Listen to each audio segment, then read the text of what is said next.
Welcome back to European LCS Spring Split Playoffs. We're about to get rolling with Game 2 of the third place playoff between SK and EG. And what a fantastic game we saw there in match number 1. I mean, SK were in control. They went for Baron and that lovely steal that we saw at the end there coming in. I'm sure that SK are not happy about that, how that all went down. But you have to say for EG, you know, they were very disappointed after their loss against Fnatic. And rightly so. It was a very, very close best of 3 yesterday.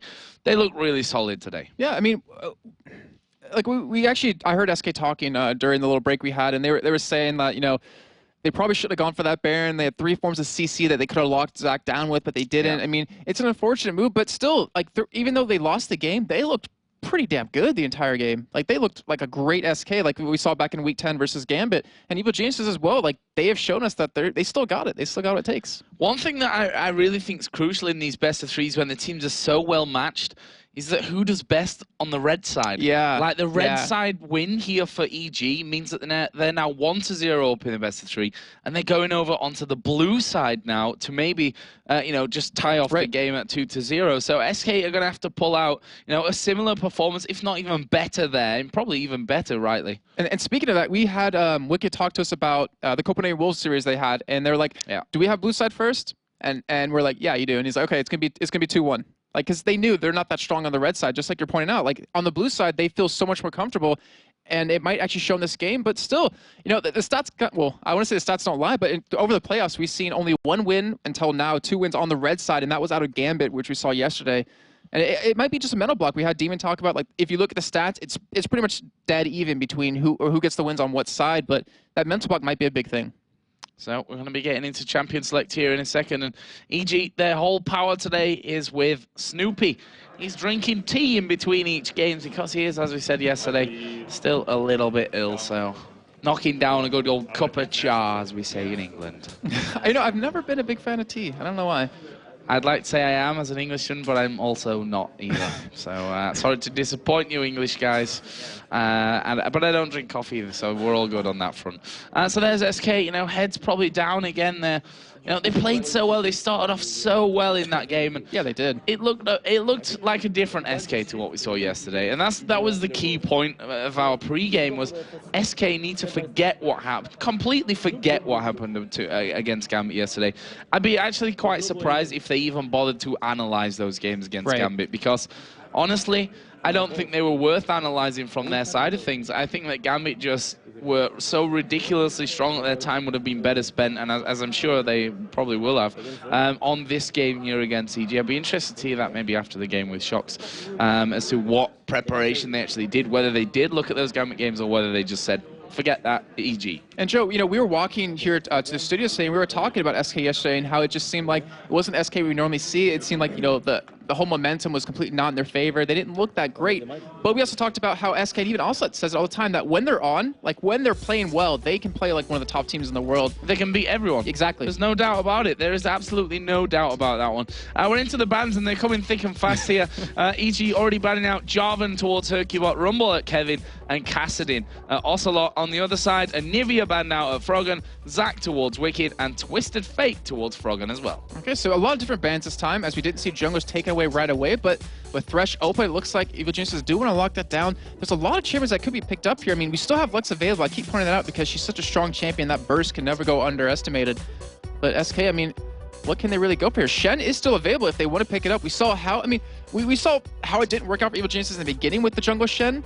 But just like yesterday, the jungle Shen worked out like after 6. Like he was such a huge force.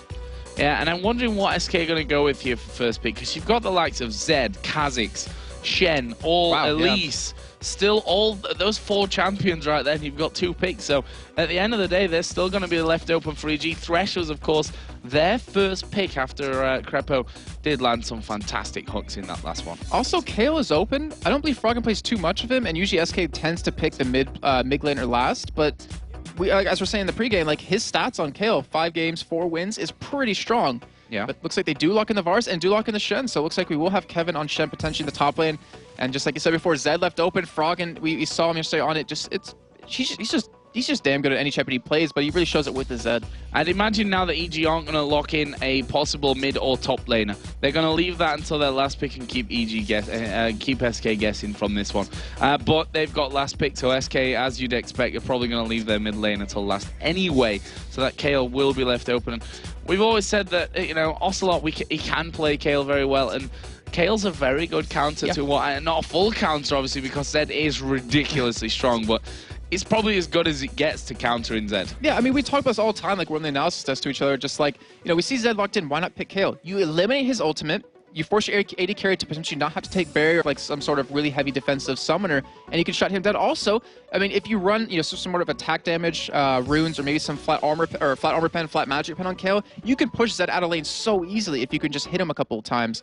And that always is a possibility, but SK, I mean, look at them. They're really thinking this through. Like, they want to take this game. They want to bring it to a 3-game series because they want that 3rd place. Well, the thing is, for SK, they finished 3rd in the LCS Spring Split. So the fact is, they want 3rd here. They want to prove that throughout those 28 games, they've deserved that spot as well, so there's another thing in that as well. We are going to see the Snoop Dogg here in the jungle for Evil Geniuses. Obviously, Nasus locked in there for Snoopy. That left Elise open again, and it looks like we will see that as a pickup again for NiF. So it looks like we will have that Misfortune going over to Yellow Peep. Usually, you know, Misfortune, she's one of those safe champions to pick against a Nasus, but since you locked in Varus right away, you're allowed to be countered with this. But I mean, with that not jungle at least, with the support at least we saw out of NiF, it did its job. Like the cocoons he landed, he missed a couple, but the ones he hit were always perfect, and it really set them up for some kills. As we have Kevin, looks like yet again could be going on this Renekton. So now they have their top lane to pick, and they can counter in any way they want to. So it will be that Renekton locked in there.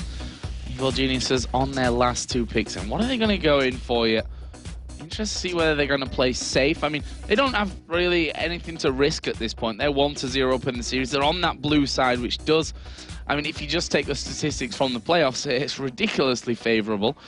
So we'll see what they end up locking in here. Thresh support, Snoopy in the jungle with Nasus.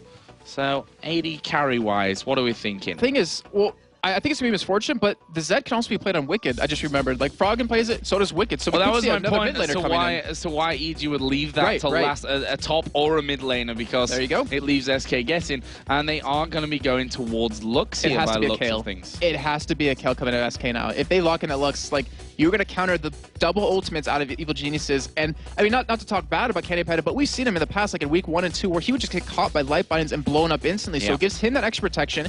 It gives his team that little bit of pseudo-tankiness, because they already have quite a bit of damage, quite a bit of tankiness on top of that. I think Kayle would perfectly fit in this combo. Well, let's see if SK think the same. Obviously, Ocelot does have his playbook there, which I'm sure is full of all kinds of secrets.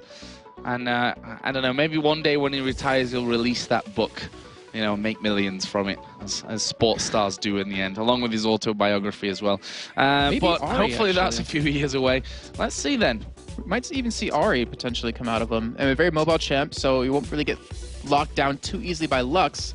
Oh, okay, so you might want to go with an Orianna here, but, you know, okay, well, we've seen how good an Orianna can be if you hit the ultimates, but we've also seen how you can lose a game because of it. You know, against Authority vs. Gambit game, I'm thinking of in particular, where Shlaya just did a phenomenal job on Orianna the entire time, but that one missed ultimate at the end caused them to lose the game. And we've seen also actually Gamescom. I mean, I keep thinking about that. Well, yeah, I was going to say, let's look at Gamescom. Let's look at the best-of-3 series that qualified SK Gaming for this LCS against EG, or CLGEU as they were back then, and those kills that we saw from Ocelot around Baron, for example. That's one thing that really comes to mind with the Ocelot Orianna. We'll see if we can do that today, though. With how loud the entire room was that day, you could still hear Ocelot screaming over everyone when he made that Orianna play, because he knew he got Baron, he got the triple kill. He knew he got his team into season 3. So that's just how passionate, how good he is on Orianna. Wicked's doing a dance. I think he's DJing or something there. Pretty interesting. You know, if you're tall, you can't dance generally as well, Jason. I have seen you trying to dance, I could say. Not that me as a shorter person can dance any better, but seems like Wicked suffers the tall man's dancing curse. I've only got like 2 moves, Joe. And they're both rubbish. I know, I've seen them. Yeah. So we're going to be getting into our second game here of the best-of-3. EG 1-0 up after that win on the red side. Now moving over to the blue side. And Jason, talk us through the lineups in terms of let me rephrase this. Who do you think's got the stronger of the picks? Well, okay, so early game. Well, okay, early game I'll give this over to Evil Geniuses, because once they hit that like level 6 point, they're gonna have so much damage that if they group up, they can really get some pretty easy kills before Hercubot, before Kevin gets really tanky. Late game, it's all up to this. If Evil Geniuses can get some sort of advantage early on, they'll have the late game. However, if they fall behind in damage, SK can get to that point where they're just so tanky that no one on EG can really kill them. But we have to look at EG's side, though. They're running like a triple damage comp, very squishy champions with the Lux, with the Misfortune, and with the Zed. So if they lose like one person in a fight, it's not like the worst thing ever, but they have that potential to burst anyone down on SK, like even if it is the tank. So we are going to get into game then. Last match, we saw craziness at level 1. Should we expect that here again? Yes. I would expect it. I mean, because I mean, in the video, that's all I keep going back to is we heard Nif say we have some prepared for Evil Geniuses. There's something we want to show them and surprise them with, and we saw them do it in the last game. And I'm assuming they would have a similar strategy on the red side. So this bait right here, this whole setup of men in the bush and one man as bait is what caught Wicked out against Gambit, I want to say, earlier on in the season. Yeah, it was Diamond Prox on Xin Chao who was doing the baiting from that one. This time, no, they're going to land the hook on towards Kevin. There's a Cocoon from the side. Froggen going low. His first blood coming out here for Candy Panda. Hercubot's burning away. Well, they're still going head-to-head. Actually, EG didn't really lose much health, apart from Froggen, of course, who went down. SK were all very low by the end of it. And what a crazy, crazy start again. And as you said, we can expect it, and we did see it, and SK again get their first blood. And just thinking back to what we're talking about, Nif on the Elise, just such a phenomenal job. That Cocoon catching Froggen of all people, and when they were grouped up, was just so sublime, able to pick up that first one, and they got it over to Candy Panda. He's coming back to lane with boots on top of that Doran's Blade and a health pot, so he's going to have an extreme advantage, and it looks like they will be going top lane, so they will be 2v1 against Wicked on his Zed. Yeah, I think that start from Nif there couldn't have been better, Jason. Start here for the Golems on the bottom side of the map for Evil Geniuses. Wicked and Froggen doing the Wolves. Did Freak get a British accent or something? It sounds like he's here right now. But yeah, I mean, it couldn't have been better. It was so spot on by them. And it's shown that SK, like we were saying before, like they shrugged up the last game, not really a whole lot to analyze other than the Baron fight. And they'll come into this game like it's a fresh new series. So, red buff start here for Hercubot. Shen got plenty of help from Candy Panda and Nif, and we are going to be seeing 2v1 lanes this time around. Candy Panda and Nif up in the top against Wicked Zed, and in the bottom lane, Thresh Misfortune against Irish accent coming up. Yeah, a little bit there.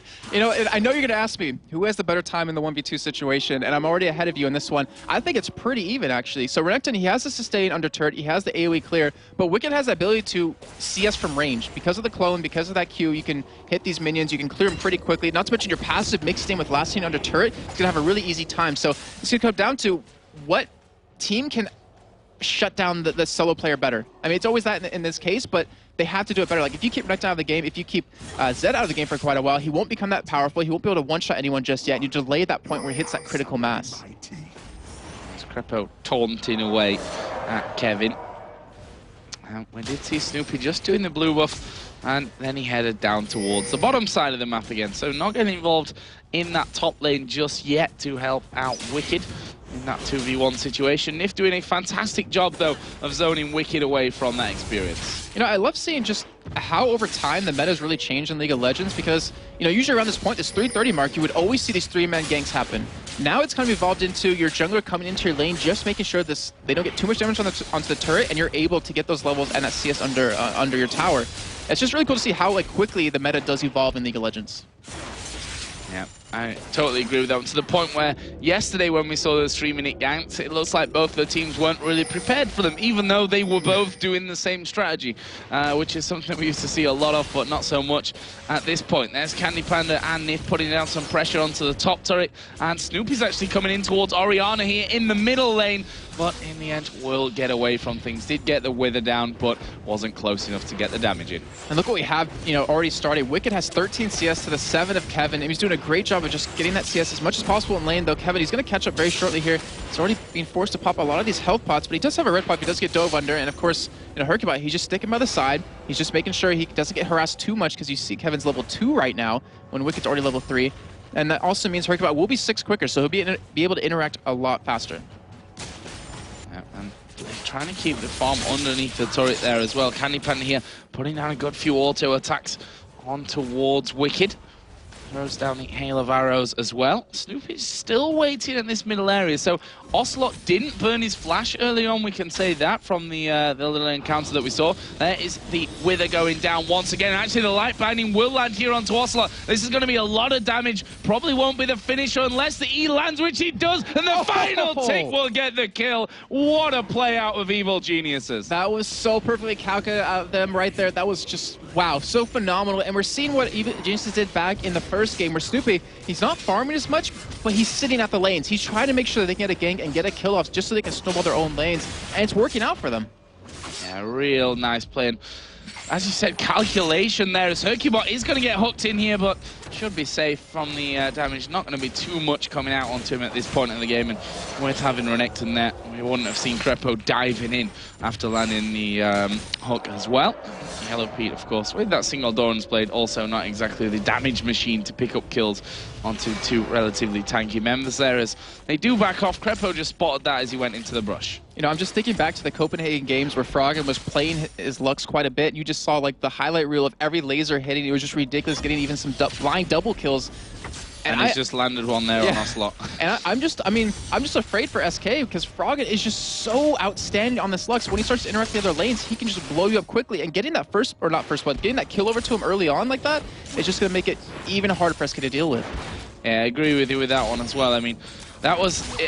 Froggen's such a hard person to ban out. I mean, Anivia, obviously, you go to that and then you leave Lux open. He can do a similar job, if not even better, because, you know, it stopped practicing Anivia for quite a while because he just didn't get her. So why even bother going in there for the practice? So very much a dangerous pick there, as we are going to see Yellow Pete getting the ward down.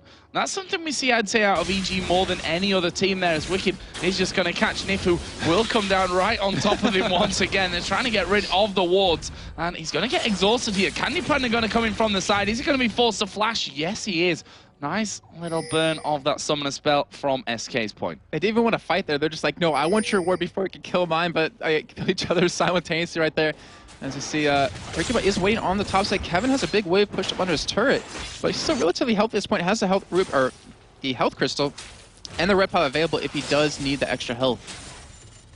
And we're seeing Cage's lucky pick plus a Tia coming back in there for Lux. That's how that first kill has really helped out Froggen. And with 3 men in this top lane, Snoopy's going to have to get in there quickly if they're going to save this one. And with the health position that it's currently at, I'd say there's not much chance of them keeping that turret alive. And now Snoopy in there, maybe in trouble as the taunt does land actually onto Wicked in the end. Is he going to be able to get away? Will use Living Shadow to get on the other side. Nif comes in on the top of him. Candy Panda snipes him down for the kill. Nicely done, SK. You know, I look at that, I'm just like, why was he sticking around? Because we saw him actually flash over that wall, over towards the jungle by the blue camp when he got attacked earlier. It just seemed like there was no real need for that, but still, great job by SK to capitalize on that. Cocoon and taunt landing perfectly and able to get that kill over to Candy Panda, who's now 2-0, and now Snoopy's getting caught. I have no idea why Snoopy just got in there as well. Good job he's got the light binding coming out of Froggen, because I think that would have been the death of him there. There's a repel coming in, the piercing arrow not quite sniping Snoopy, but SK have got the positioning here on the blue buff. And look at... Oh, actually, where'd that go? Where is it? I don't know if it was... smited okay. I actually wasn't sure right there. But now look what Evil Genius is doing. They're taking away the blue buff from SK right now. That ward that Yellow Pete put down, and they should be able to get that over to Froggen, which is going to be very, very needed. Lux is going to need that cooldown reduction, that extra mana regen. Yeah. And on top of that, Tyr going to get that stacked very quickly.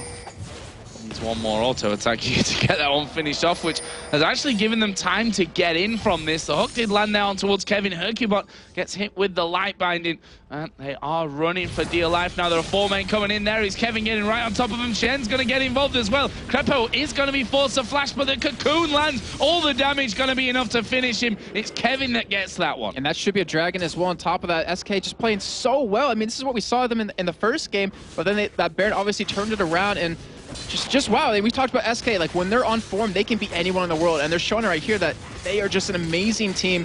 The Dragon give them a nice chunk of extra gold, and now I'm curious to see what's going to happen. Are SK going to send their AD carry support bot lane to go against the AD carry support of Evil Geniuses, or are they still going to try to punish Wicked in the top lane?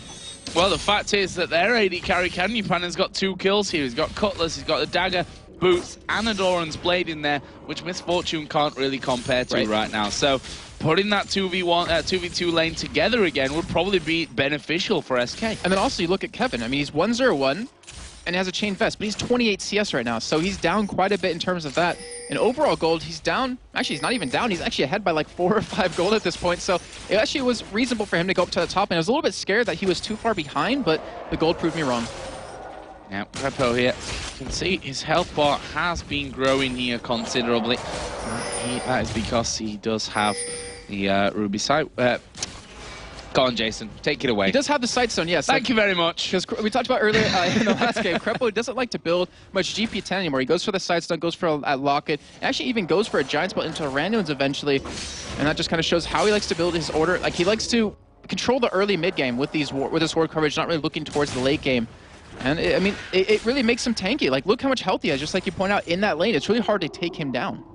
Yep. Although Nif does have that as well over on the other side now. So once they actually get themselves in there and see how this all works out. I mean, Candy Panda, we criticised him a little bit yesterday for you know, those chain of corruptions, which were really, and I'm sure he won't be too unhappy with us saying they just weren't there. They just weren't there for him yesterday. Then we saw Genja playing it, and it was almost the opposite in terms of statistics, I think, in you know, a hit and a miss ratio.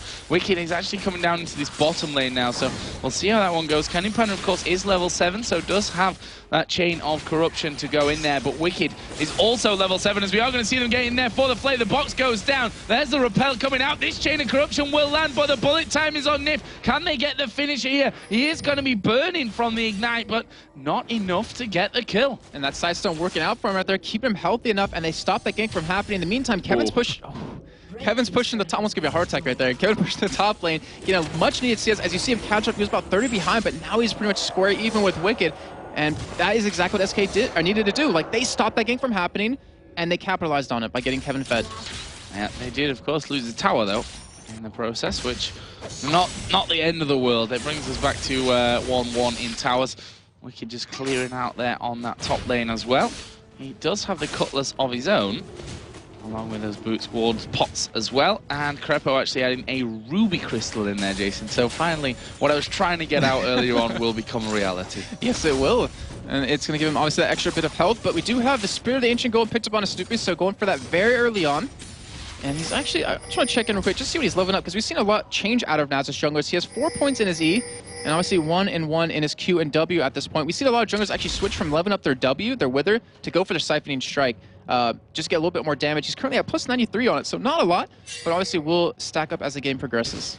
Well, it's 93 extra damage that you've got to factor into the fight. That's one way to look at it as well, as we are going to see Krepo here spotted by Hercubot. Just walks in the jungle, sticks a ward down. Okay, we've got your positioning under tabs, and we can see there's a lot of wards down on this top side of the map already for EG as they start to close in on the top turret. They have a 4-man team coming up, squad coming up towards this top side. Froggen's there as well, and they will be able to secure turrets. So we talked about them taking that bottom turret. They can take another one. They're going to even up this gold lead, and actually pretty much dead even at this point. That's a great job by them to realize that and capitalize off of it, and that's because of the wards that Krepo's been able to put down. Yeah, and just the single ward there that SK had actually scared them, scared the middle guys from coming up towards that top to defend it, because he saw Lux off towards the side. So really just showing that, you know, even if you've got limited vision, sometimes it can actually throw you off, as we are going to see the combo coming out. There's the hook at the same time, and Nif doesn't even get time to respond. You do not get to repel at all. That's so well played by Evil Genesis, and if they keep that up, like I said before, if they get that early advantage, then they're going to have a composition that can just walk through SK, and they're going to take another turn off of this, and that gives them a nice, huge gold lead at this point. Dragon will be up in about 1:40 seconds, and I think we might see a team fight actually break out there where I think they will actually be able to win. And that's how I deal with spiders in my house as well. Throw lasers and hooks all the way. Don't go near them with your hands. They're dangerous creatures. I just use my giant foot. Yeah. Okay, Jason. Well, I suppose it's better than nothing. As the blue buff is going to be given over here, possibly towards Froggen. We've got Hercubot and Kevin coming around, although they were spotted by a ward here. Will they challenge for this one? The blue buff does go over to Froggen in the end, but he's going to get taunted up here by Hercubot. Froggen does have flash available, which he will use perfectly there as Kevin comes over the top. Nicely done to get away with the blue as well intact. Yes, that's the key point, because he has Morello Nomicon already, so he's going to have have that high amount of cooldown reduction, and just that was insane because Snoopy smited it just so Froggen could get that blue buff. That was just wow, just so well played. I mean, just the escape as well. That flash was just like borderline too far out of range. That just shows you how much Froggen plays and how good he is. Makes me sad, but I can't be as good as him, to be honest. Yeah, they're the ones that if we tried them, they would end it in fail flashes and come on Reddit very quickly. Right now, we are going to see the laser coming across the side here. The blue buff was still healthy, though. Wasn't stolen away, but EG are pretty committed to actually stealing it away in the end, and it is going to be taken by Wicked. Now, Hercubot having to shadow dash away. There's the shockwave. Actually caught 3 of them. Chain of Corruption came in as well, but look at that. SK using everything defensively there. The shockwave went in there and did nothing. It was a mare wave. We've talked about this one before, but it did the crowd control effect was what they needed in that situation. They were running away from it. Chain of Corruption came in afterwards as well. So now it's 2 ultis burn and both defensively. Well, I was looking like why it didn't do much damage because also it has an East-Large Rod, but Froggen, with the ability power he has with his shield, just mitigated all of it, and that's not a good sign. I mean, SK does have a really good late game team because they will have the damage they need, they have the tankiness they need, but it comes down to the fact that we keep mentioning, if Ocelot can hit these ultimates, they should have a chance in these fights. Right now, with that Dragon just going down, we have a 2,000 gold lead for Evil Geniuses, which is, they've done a great job to really claw back there. There's whole 3-4-man roaming teams that have been taking down objectives, taking those towers in the top, the middle lanes, and of course the bottom lane. They did the same for that one as well. So really, no, it's not the hardest concept to grasp either, this whole, okay, bunch up, get the turret, then move, take the turret, move, take the turret. But SK have not been able to reply to that, to keep safe. I'm not sure if Crepo talked about this on the announcer's desk or just to me, but there's like a certain reason you do stuff like this. So if Candy Panda was freezing the lane, which he was at the bottom lane, it means you're going to have a 5v4 situation wherever you go. So if you go to a top lane, the top turret, you're either going to force Candy Panda to back out and defend it, where he's going to be losing CS, losing experience, or he's going to push that lane, you're going to get a free turret and be able to back in time to stop it. So it's just like counterplaying the strategy that SK is using, and it's just so perfectly well done. Right now, a 20 CS lead has reappeared in his top lane, by the way. We credited the fact that SK managed to get Kevin back up there, almost level with Wicked, but Wicked now with that Blade of the Ruin King in, and the boots as well. He's at 20 CS lead. And in the middle lane, let's go through the items there, because that's where we're seeing the most completion, I guess we can say, with the Morellonomicon, always tough to get off my tongue, and the Needlessly Large Rod, and the Tear from early there with the Soak Shoes for looks. Compare that over to the makings of the Rabadon's Death Cap, but not a lot more, as we are going to see the laser coming in towards Ocelot here in the middle lane. Not quite enough damage for the kill, though. And you saw Hercubot actually ulti down towards the bottom lane, trying to go for a kill here, but EG was able to back away. But in the meantime, you're going to see SK push this middle turret. No one's there to defend it right now. Kevin's going to be coming in a little bit too late. Instead of actually going for damage, they're going to try to go for a catch. They're going to try and sandwich them here. Nif is on top of a ward right now, but it's actually Hercubot who may find himself caught out. Does have a shadow dash, but he's going to have to use this wisely, as Wicked is now chasing him over the top. They know where Hercubot's going to be. Froggen is actually coming in from the top side. Misfortune from the bottom side. Hercubot needs to get basically on the fountain here. And look at this, Misfortune's going to be backing from this one. Hercubot's running towards a fountain. Misfortune's going to say auto attack, and Hercubot goes north now. Has he got away from this one? Nope. Looks coming in from the side and dies in the end to Yellow Peak. Good try, but the kill nonetheless, going over to the AD carry, the first one of the game for Yellow Peak, but they've stalled here as well, and that's allowing SK to push the outer turret in middle. That was the best out of a bad situation right there. So he brought Misfortune back, he brought Froggen back, and brought Wicked back, so was able to make SK push the mid lane, push out the bottom, and just stop them from being aggressive and push down another turret or two. So honestly, that was a perfectly well played out job by Hercubot. I mean, it was unfortunate that he got caught like that and he had to go that way, but it worked out so well for them. Well, bit of damage, but not the turret in the end, which, we'll see if SK can push towards later on. There are a lot of wards down on the map now. See there, Crepo just sticking one down on top of the pink ward, which probably going to annoy him when it gets taken away, and he'll come back with a pink ward in a little while and get rid of that one, because I think he's the support who hates it the most when his wards get taken down. I can definitely see that as well. And one thing we need to point out, so you asked me about the mid laners and the items, and I've been thinking about it for a little bit. So you have Froggen, prioritize cooldown reduction with the Morellonomicon, because, we see Uppy getting caught, but cleanses that away. Candy Panda flashing in. Yeah, but Candy Panda is going to keep going for this one here. We see the Blade of the Ruin King there from... Oh, what a snipe from Candy Panda in the end. And, well, Yellow Pete tried to dodge it, but actually dodged into it. That was great bit of play from Candy Panda. And able to get a red buff on top of that, and now they're going to be able to get the turret on the bot lane, but SK, they're trying to stop this blue from being taken. They're trying to deny away from Froggen, but they have a ward there, and Froggen has his laser available. Yeah, that laser going to come in here in a second. Hercubot does, though, have his smite. So will they just smite it down in the end just to be safe with that one? What's going to happen? There's a laser. Kevin going very low. Here comes the hook. Max range onto Hercubot. The box goes down, but where's the focus? They need to switch it to Ocelot, which they've done, and got the kill in the meantime. Bottom lane being pushed up. Kevin going to try and just distract them. Actually got a kill on Wicked there before he went down, but this bottom lane, as I said, is being pushed up now by Elise and Varus. And just as Evil Geniuses was forcing SK to react to them, SK's doing the same right here. They're going to get a free turret. Actually got free 2 turrets in the bottom lane. Well, not necessarily free since Candy Panda did kill Yellow Pete, but so well done. I mean, in the end, trading a 2-for-1 and 2 turrets, heavily in favor of SK there. Well, blue buff, in the end, of course, was left there. So Froggen's like, ha, at least I got my blue buff, guys. Not getting that one away from me. Which, well, he's just going to add, you know, more towards that build that he's gone with the cooldown reduction as well. Yeah, I'm hesitant to go back into the build because Fence Scare might appear out of nowhere on me. But, you know, so I was going into the build. Froggen, he's prioritized cooldown reduction, which is smart because look what they're trying to do. If he gets some good cooldown reductions, for me to say, his ultimate and Wicked's ultimate will be on such a low cooldown that they are able to fight over and over and over in quick succession. You know, usually teams that are based around, you know, a team fight composition, which SK has more of, you need Ocelot's ultimate to be up. So you have Ocelot's ultimate that's at a 100-second cooldown compared to Froggen, who's at 39 seconds. So you can get 2 Lux lasers off before Ocelot has his ultimate up yet again. So with that whole combination, they're trying to fight as much as possible, just trying to kill them off one by one. And over onto Ocelot's side, goes for the Death Cup, smart item. He needs the AP. Like, he already knows he's behind. He's 0-2 and 3 right now. He's down 42 CS compared to Froggen. He needs that damage. And as you can see in these fights, it hasn't been doing too much just yet. He doesn't have a mana regen item either. So if Evil Geniuses can control his blue buff, he will not be doing too much in fights.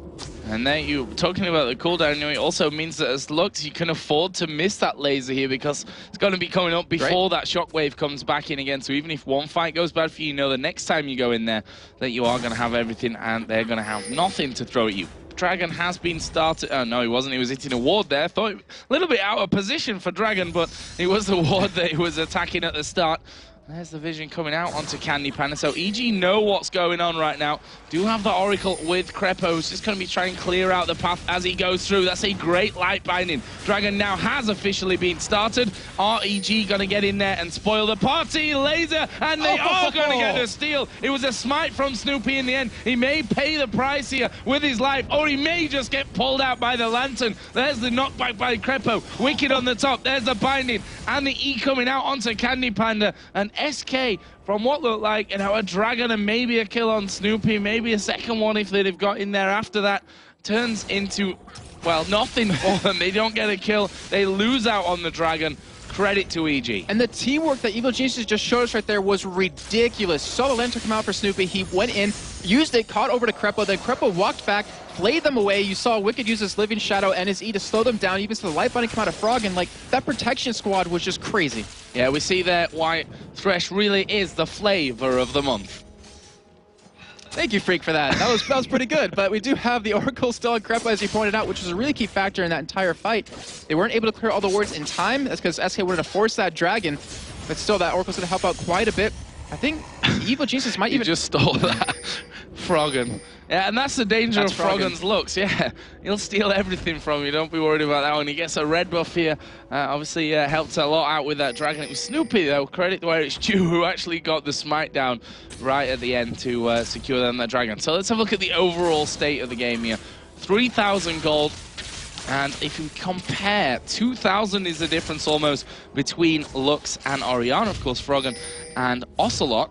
If you look at the AD carries, 7.2 to 8.6. That's on the other side, though, to Candy Panda. You know, I've been sitting this whole time, Joe, trying to think of like a witty comment, and I'm just not as witty as you, I realize. But we've all noticed that by now, I think we have too. It's pretty obvious. But Froggen, I mean, he has a death cap now. So he has the same items as Ocelot, but one upped him with that Nomicon with the tier. So that's not a good sign for SK. Froggen's just getting stronger and stronger. The CS lead is still ginormous. 42 still at this point. And even Wicked's been able to like create more of a gap between him and Kevin. And Froggen's just waiting off here to see if SK decide to push in. for a go at that tower, thinking, well, there's only Snoopy there, we can have a go at this one, and then all of a sudden you get a full combo from Froggen from off the side. Didn't work out that way, though. Not going to be lured into that one, as we see a couple of the big pickups for the AD carries. Infinity Edge for Varus, and a Last Whisper from Misfortune. Yeah, very standard build for a Varus player to go for that Blade of the Ruin King and the IE. You have the attack speed just from your passive, so you don't really need an attack speed item right away, not to mention that Blade does give you some.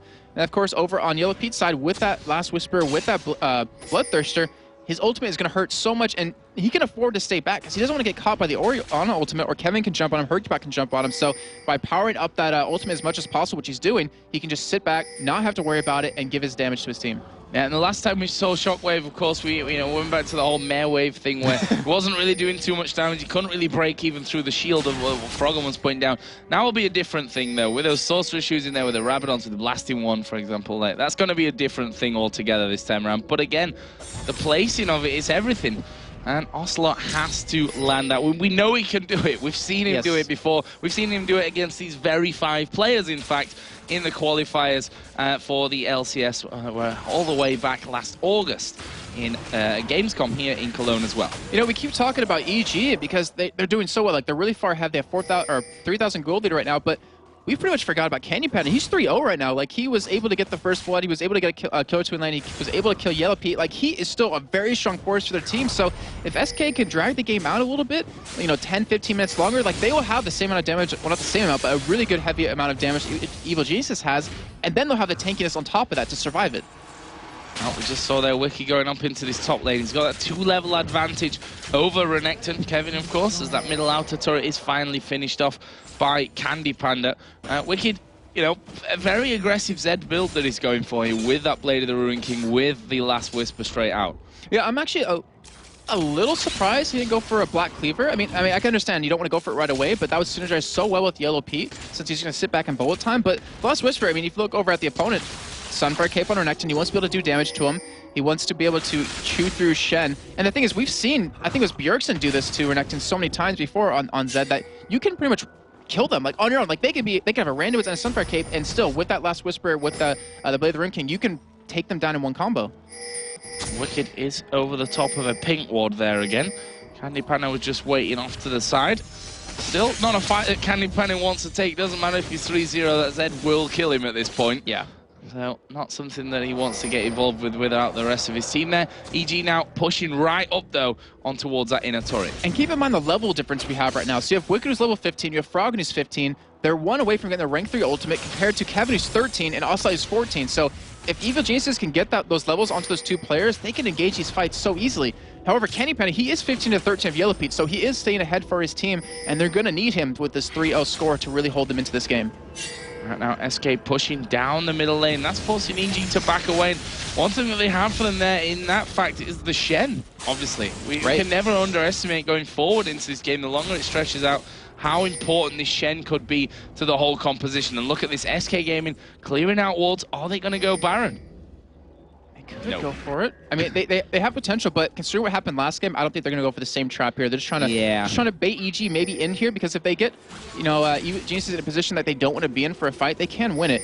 However, EG has been it's being smart here. They're just putting wards down. They still have an Orphan on the Crepo, and of course Froggen with that blue buff, he's so scary. You don't want to fight him at all. There was a hook coming through from Crepo. Actually, just a little bit behind of its target, but here is Hercubot again down in this bottom lane, and AG are going to have to try and keep that push the whole time, but at the same time, what do you do against the Shen? I mean, what do you do? This is what you do, Joe. Wicked, he is strong enough to take him. Like, he can just downright take him in a 1v1. Thing is, he's not sending him down there just yet because they want to stay grouped up just for a little bit longer. As you see, Kevin getting caught, but with that shield out of Ocelot, is able to keep him alive.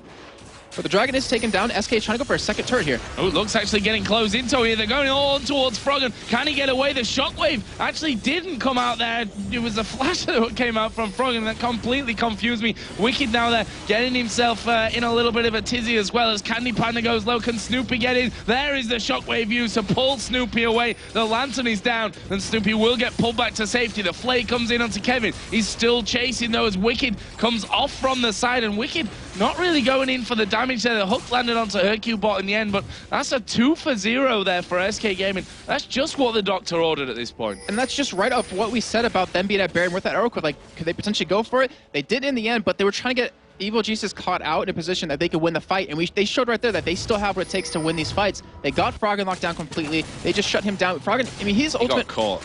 He got caught, but he uses ultimate only on the Kevin, which might be a little different if he can hit a couple more moments of SK, but still, just like I said, that's what the Doctor ordered. SK can easily get back in this game. They have a Void Staff now done on Ocelot. That's going to help them out so much. And of course, more wards being picked up and more items being developed as well. Candy Panda has a Zeal, so it's going to go for, it looks like, a Phantom Dancer. I'm like crossing my fingers, but I see the dagger there, so I'm like pretty sure it's going to be a Phantom Dancer.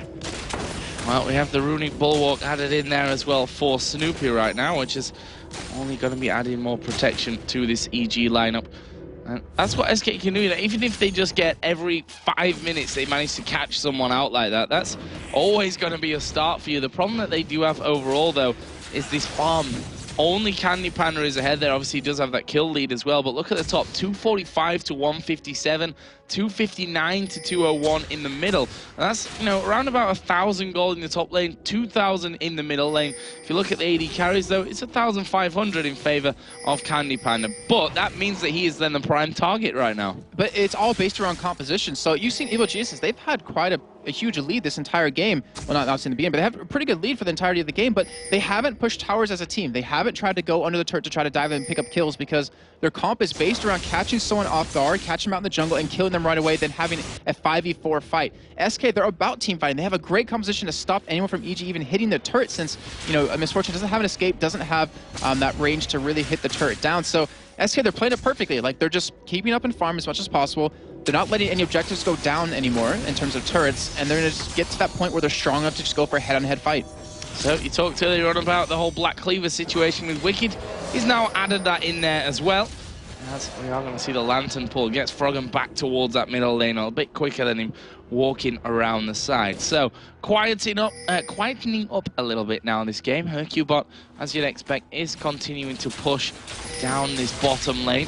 Escape grouping with the rest of them towards the middle. Froggen actually is going to land a combo here on towards Nif, and look at that, almost finished off there. Very, very close to going down. Wow, that was so insanely close. And if Froggen is able to pick up a Void Staff, which he's nowhere near at this point, like the thing is, obviously you don't want to go for a support to one shot, but you do want to make it a 5v4 situation. And if Nif's able to survive, that means Candy Panda should be able to survive it as well. And that's not a good sign for Evil Geniuses. Yeah, and also you can't underestimate the damage that Elise puts out anyway, right, plus the crowd control that she's got. So a kill's a kill at the end of the day, and if it puts you in a 5v4, you'd happily take that one. EG now looking to finally group up and go for a turret. It's going to be the inner middle turret here with Wicked already in there. That's not going to survive for very long. Nice pickup from EG. The laser going to get rid of the minions, as well as we are going to see the hook landing here on towards Ocelot. Chain of Corruption comes down. The box will come out, but Crepo already dying there, and that Chain of Corruption moving right to the back line here. There's the shockwave coming down, and SK losing a couple of men here. EG are starting to chase them down. Shen is down, Varus is down, Renekton is down, Ocelot is the only one left alive. And it looked, you know, with that shockwave that actually hit quite a few of them, I thought that could have been a turning point, but it just wasn't. EG managed to keep that sustained damage going. Yeah, that shield out of Froggen is just so much damage that you absorb for the entire team. And it was a good fight by both teams overall, but SK, they just didn't have that little oomph they needed to take down Evil Geniuses. Too many carries were stayed alive, or kept alive. Crepo was the only one to go down, and they blew a lot on that support particularly, but that's a luxury that Evil Geniuses have with that blue buff and that Merlinomicon Lux. Yeah. And actually should be on a decent chunk of gold after everything is said and done there. And here we see double Bloodthirsters coming out for Yellow P. 2 Bloodthirsters plus the last Whisper coming in. Jason has to write his jokes down on a piece of paper for me to get him. I just don't expect them out of you, Jason. That's why I was trying to not make it awkward. Yeah. Oh, but it did anyways.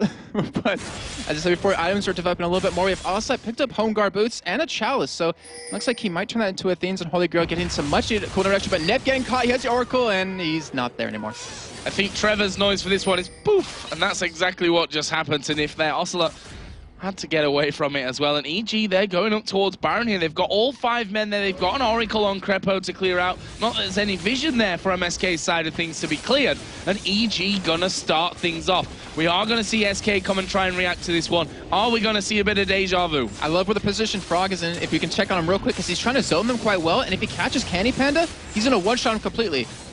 Well, that Baron is going to be going down here. Evil Geniuses will secure that one. Are we going to see a binding latch on to Kevin? No, not quite. Will get hit there with the Lucid Singularity, but that's not going to be enough, of course, at this stage to really be doing too much to him. But that's a vital pickup now. We saw it in the last game. It can always be a risky play to go in for Baron, but without NiF, without the, as soon as NiF goes down, you automatically think, well, they're probably not going to have many wards at least, if any, which was in fact the case by the end. And look at the vision they had around Baron anyways. They have 4 wards down completely. Yeah. It's like lit up completely, like that's their side of the jungle or something. They had all that vision around. No one at SK could even get close, and Froggen was in position to snipe them if they even tried. So good job at SK. We saw Froggen actually back, fully bought a Void Staff, full out. So that is not a good sign for SK. And of course, Wicked as well picks up a BF sword, so he's going for his Bloodthirster, which is going to make it so he can one-shot them even easier now. And look at Yellow Pete taking a little play from Genja there with the double Bloodthirsters. Yeah, good old double Bloodthirsters. We have over on the other side the Phantom Dancer now completed for Candy Panda as well. But we saw, and that is the problem really for Candy Panda, that he's got, along with Renekton, half the kills that SK have. If he gets hit with a light bind, he's dead. Right. He's dead. And then also, they have another problem on top of that is, how are they going to get to Yellow Pete? So with those double Bloodthirsters, as we were saying before, he just wants to use that ultimate. Because he wants to stay out of range of that Ocelot, I can't remember the name, whatever it is, the ultimate out of Orianna. Shockwave. Oh, nice. Oh, yeah, the Med Wave. Forgot about that. He wants to stay out of range of that, so with the double Bloodthirsters, that's going to give him that damage he needs to just shred through the entire enemy team. You saw him almost one-shot even NiF at that point, and look at that damage. That's just one. And a laser, and no one's got any health left anymore. Candy Panda almost dead, NiF almost dead. Kevin now left to defend this top tower all alone, and to be honest, he's not going to be able to do so. All 5 men from EG are there. The shield is massive coming out of Froggen. The inhibitor is going to go down as well. Obviously, that's the second one now. The bottom one was taken earlier on, and now they're just going to go back. They're going to go tutorial style, as you'd expect, coming out of Evil Geniuses, back to that inner turret and try and get rid of that third and final inhib. The thing is, we talk about, Shen split pushing. He's been doing this entire time, but look how slow he is at it. Exactly, he's too slow at it right now. The Sunfire Cape helps, but he needs some sort of attack speed. He's not applying pressure anywhere. And the thing is, he needs to be here for this team. Like, he's the only one, him and Renekton, that can really stop Evil Geniuses from pushing in terms of taunting him under turret. We see Ocelot getting caught. Here we go, bullet time! The shockwave came down, but it really didn't help out whatsoever. Candy Panda's gonna die. That was just ridiculous. I'm pretty sure it's illegal in some countries, right there, what just happened. That was just crazy. They're going to take another inhibitor turret. They're going to take another inhibitor, 3 of them down.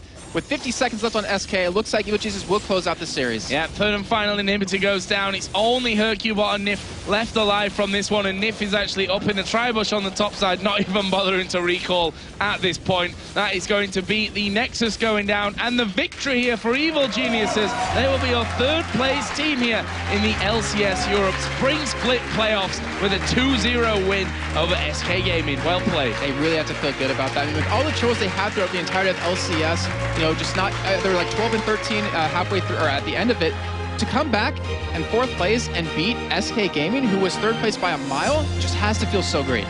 Yeah, and that finisher there at the end as well, it was SK, now you see him, now you don't. That's what happened to SK in those dying moments of the matchup, and really, really strong performance from EG overall. They can be very happy with this. Since we had, the top 4 seeds from the LCS coming in to the top 2 in the final, and the 3rd and 4th in the semi-final, the 3rd place game, I should say. I think EG, this means a lot to them to, beat SK Gaming, who did finish 3rd in the overall standings from the Spring Split. So that's it from me and Jason here. We're going to go over to Demon and Quick Shot to break down game number 2. Yes, thank you very much, Joe. And well, what a game again. And back and forth the action went. And the Evil Genius is coming out on top once again, but very, very tight performance from really both teams. It could have gone either way. It was down to a couple of clutch plays, really, from either team. Yeah, we've seen another situation where the gameplay didn't revolve around big team fights or around, team-based objective kings. It was small skirmishes. It was 2v1s. It was, we've seen one moment where Evil Geniuses went for a dragon, SK went for a tower. SK managed to pick up kills, and earlier than that, it was just individual moments of brilliance. In the mid lane, we've seen a hook landing onto, I think it was Nif, immediately followed up with a laser, got a kill. It was a very low kill game from what we're used to seeing, but it was a very tactical game. The teams were roaming around the map. They were trying to push, trying to feel one another out, but Evil Geniuses always just seemed to be that one step ahead. There was a lot of crowd control in there, and you look at towards, say, when there's the dragon fight, Evil Genius has got the dragon, SK pushed down the middle, got 2 kills. It was going back and forth. Yeah. There was a lot of action playing in there. But when you've got the thresh hooks, the light bindings, there's so much control that can lock you down. And it seemed to be they're just picking out. And poor Nif, who was caught out so many times by them. Yeah, it was literally just the pick strategy. You know, they waited for Froggen to make some light binding stick and some laser damage. And the closing minutes of the matchup, you actually seen 3 of them getting hit by that final spark. Yeah. And their HP was melted. I mean, it disappeared. They could do nothing. So it was a free inhibitor in the top lane because of one ability usage. Yeah, and that's just how clear it is. But it's the middle we want to talk about towards the end of the game. And we talk about the hooks that land all the time. And then it was Krepo once again. He did it in the bottom lane earlier on. He actually died during it and managed to jump himself in there, flayed it. As I can't even remember the pun that Joe came. The flavor of the month. The flavor of the month. That was the one. That was the one. Pretty good one, to be fair. It was. I feel we will be using that one again. But let's jump into this replay. It literally is the final fight that actually sealed the deal for Evil Geniuses. We have a stack up in the middle lane. And, you know, it's just a great combination of abilities here from Evil Geniuses. The positioning of Froggen, this is not something new to teams playing against a Lux or anybody with range. You know, they sit off on the side and they use that positioning to their advantage. So I've got this in slow-mo just so you can see, you know, how quickly these guys go down. And it all just stems from this exact hook. An instant call saying go, go, go because the hook has landed and complete destruction.